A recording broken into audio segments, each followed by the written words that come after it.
kontraktor, ni congressman o ni senador? Sino? Nagbibigay lang po ng listahan po do sa binibigay ko lang po sa chief of staff ko.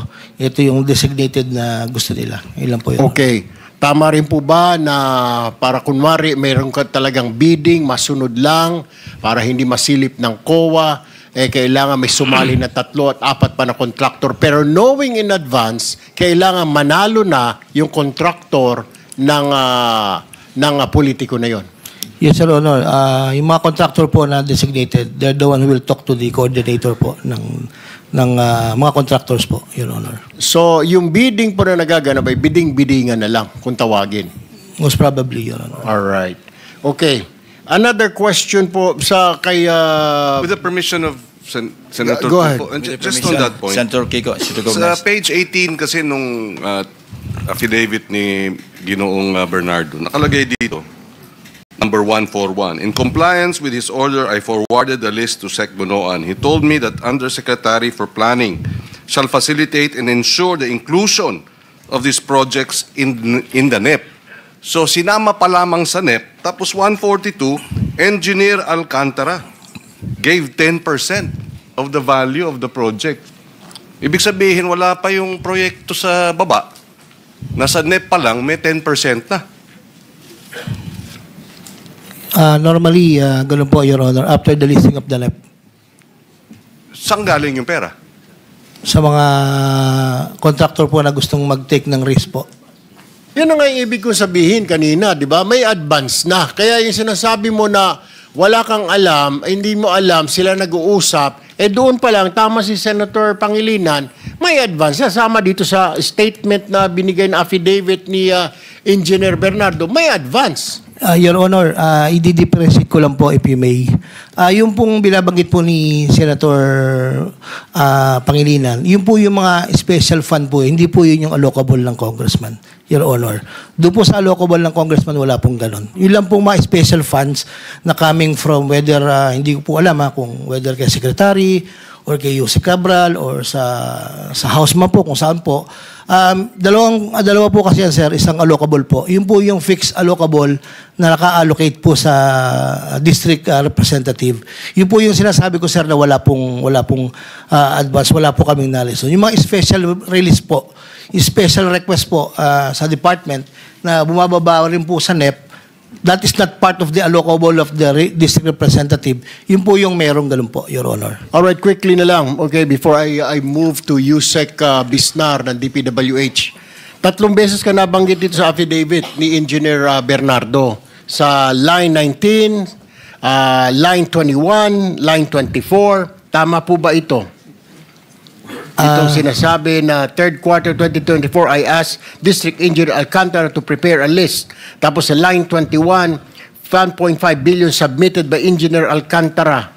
Tapos dito sa 24, Engineer Alcantara ulit, a 25% commission of about 125 million. Your Honor, sa pagkakatanda ko po, lahat po ng nire-request po sa akin ni Boss, pinadadala ko naman po. Probably, baka po naman po magtugma doon sa listahan ko, Your Honor. All right, thank you. Let me move now, Mr. Chair, to Yusek Bisnar.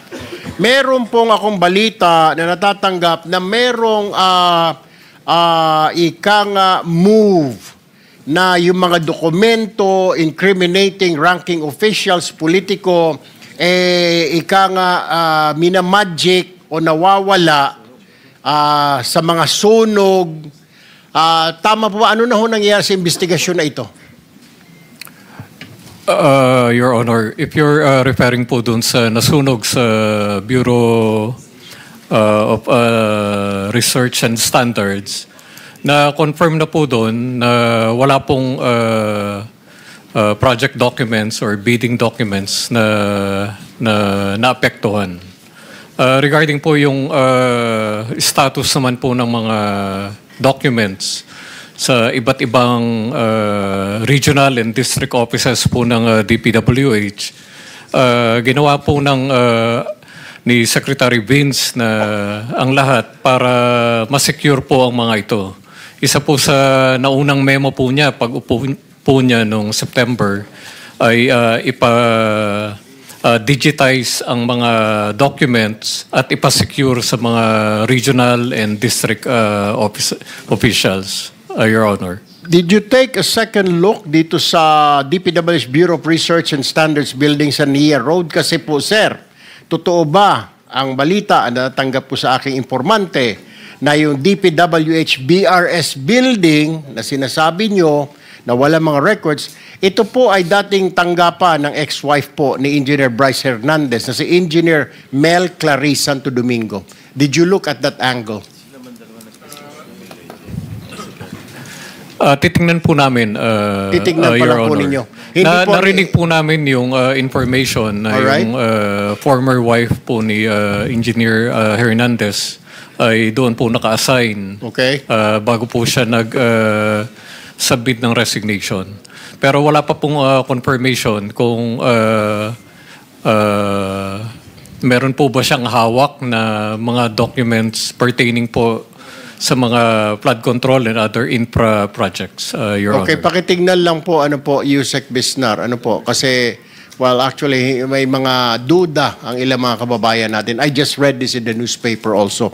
Last question na lang po, bilisan na lang po ninyo. Ano po nangyari doon sa tampering sa Baguio City?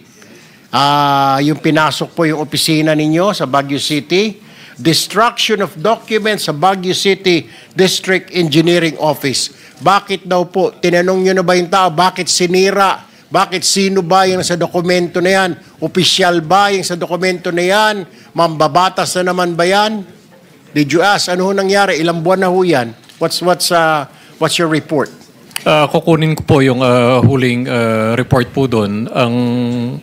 Ang nakuha po namin is PNP po ang nag-imbestiga nung alleged tampering. For the meantime po, nirelieve na po si District Engineer Sarate ng Baguio City dahil po dun sa allegation na yun, Your Honor. Kasi nga po, may tampering. Ibig sabihin, may tinatago. Di po ba? Siguro, baka may kumausap po sa kanya. So we really need to look into that, Yusek Bisnar. Ano po, hindi po natin ipalawalang bahala. Kasi, marami pong nadadamay dito. Siyempre, marami pong gusto magpalusot at ayaw masama rito. So you really need to take a look into that, okay? Yes, Your Honor. I would need a report from the DPWH. Maraming salamat po, Mr. Chair. We will submit, Your Honor. The Senate President is recognized. Thank you. Thank you, Mr. Chairman. Tama-tama yung nabanggit ni Senator Erwin being the Vice Chairman, yung kangay mga nabanggit. I would just like to manifest and caution the committee na yung mga natatanggap nating impormasyon maayos naman at ito naman yung mga sinumpaang salaysay, pero there are certain concerns na kailangan we take it as it is.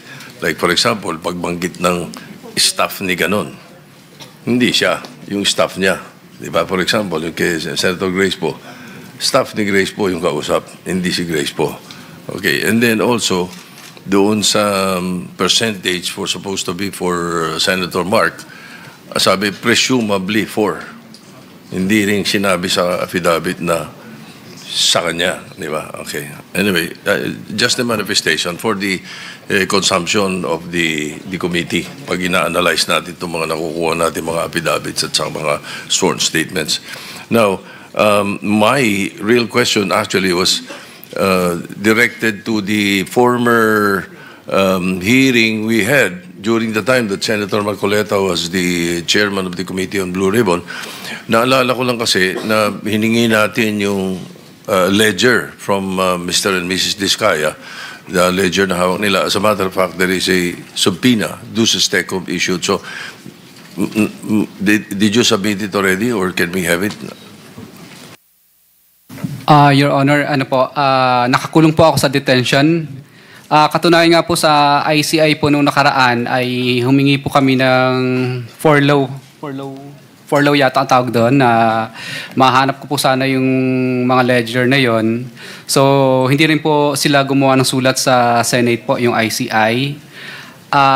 Bali, hindi ko po na-comply po, Your Honor. Si Mrs. Diskaya, hindi naman siya naka-confine dito sa atin.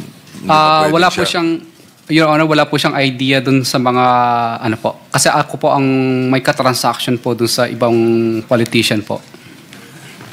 Hindi pa pwedeng sabihin kay Ms. Diskaya kung saan nakalagay. So, pwedeng natin pakuha ngayon para andito pa naman tayo. Meron subpoena doon si Stecom dyan. Your Honor, wala po siyang idea po dun sa ganung klase ng transaction ko po. Mr. Chairman, with the permission of the Senate President and the Chairman, Yes, go ahead, it please. has not, walang kinalaman yung kung alam niya yung transaksyon o hindi. Kung alam mo nasaan yung ledger, sasabihin mo sa kanya, andito yung ledger, pakikuha at ibigay sa akin. Hindi ba? For the record, Mr. President. Your Honor, kasi nag-transfer po kami nag-transfer sa office po namin. So, hindi po nila, kahit ako din po, Your Honor, hindi ko rin po matansya kung saang bandang particular ng mga lalagyan po namin na ilagay sa dami po ng aming mga documentation. Yeah, para lang ma-refresh yung memo, with the permission of Senate President, Senator Pangilinan. Joint affidavit yung sinabit nyo noong chairman si Senator Marcoleta, no? Na sinasabi nyo, kayong dalawa nagsasabi, ito ay binibigay namin sa kanila ng cash. Ang bawat transaction ay may karampatang voucher at ledger na nagsasaad ng mga araw kung kailan nila natatanggap. In fairness to the congressmen and in fairness to the committee, kailangan namin yung ledger because mananatili itong say-so o he says, she says itong inyong salaysay. So kaya nga binigyan namin ng pinadala namin ng subpoena do sa Stecom si Mrs. Sara Diskaya para dalhin niya yung ledger. At inamin nyo na mayroong ledger. It's a matter of record. Public record ito eh. Ngayon sasabihin mo hindi makita yung ledger. Pagka ganyan, baka may mag-move dito, makontempt si Mrs. Diskaya. Magkakasama kayo sa detention center, sa detention cell. Kasi maliwanag, hindi naman ikaw lang nagsabi na may ledger eh. Dalawa kayo. Kasi nga sinumpa ang salaysay ito eh. Oo natin. Your Honor, ang binasa lang po ng misis ko doon sa affidavit po ng una ay hanggang ano lang po, paragraph 15 lang po. Hanggang doon lang po siya nagbasa kasi doon lang po yung... We will excuse you. Sasamahan ka ng Sergeant at Arms para kunin yung ledger and we will wait for you. Mr. Chair, if I may add. Yes, Senator Pangilinan. Yes, yun ang ginawa natin kay Mr. Hernandez. Ipinakita niya na gusto niyang puntahan yung kanyang opisina o kung saan man yung bahay para kunin yung mga dokumento. At si Mr. Diskaya should be able to do the same. Yeah. Pareho na kayong dalawa, mag-asawa. Pa-escorta namin kayo sa OSAA para magtulong kayo hanapin yung ledger. Kasi kayo rin, sa inyo rin ang galing na mayroong ledger. Mr. Chairman, Yes, if I may Senator add. Well, Mr. Diskaya, nakakulong na po kayo. Nabanggit na nga po ni Chairman na baka isama na rin po si Mrs. Diskaya. Dahil mukhang nagbibigay ka ng kung ano-anong palusot para hindi mailabas yung ledger. Yun ang dating sa amin sa komite. So, sana, kung ayaw ninyong makulong pati si Mrs. Diskaya, yun na ang paraan. Sumunod na lang at ibalik dito yung ledger, kung maaari.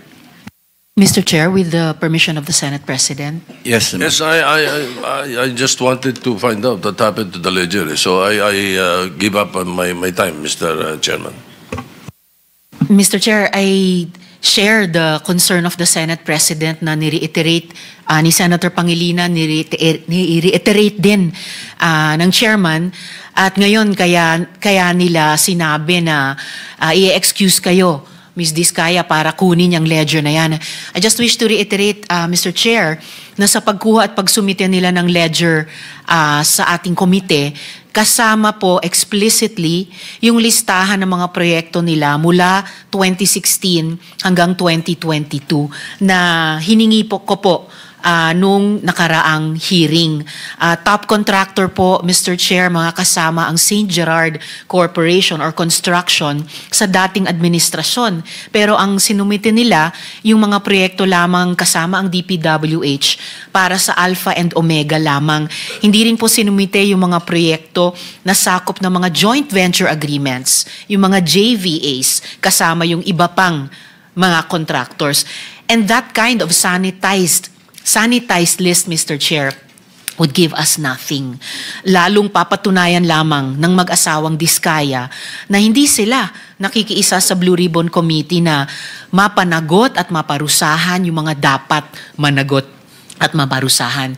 So I request the chair to include explicitly in his ruling regarding Ms. Diskaya a reiteration of this request for them to submit yung pong listahan ng mga proyekto nila kasama ang DPWH, kasama po yung mga joint venture agreements ng lahat ng mga kumpanya nila, St. Gerard, Alpha and Omega at iba pa mula sa mga taong 2016 hanggang 2022. I so respectfully request, Mr. Chair. Senator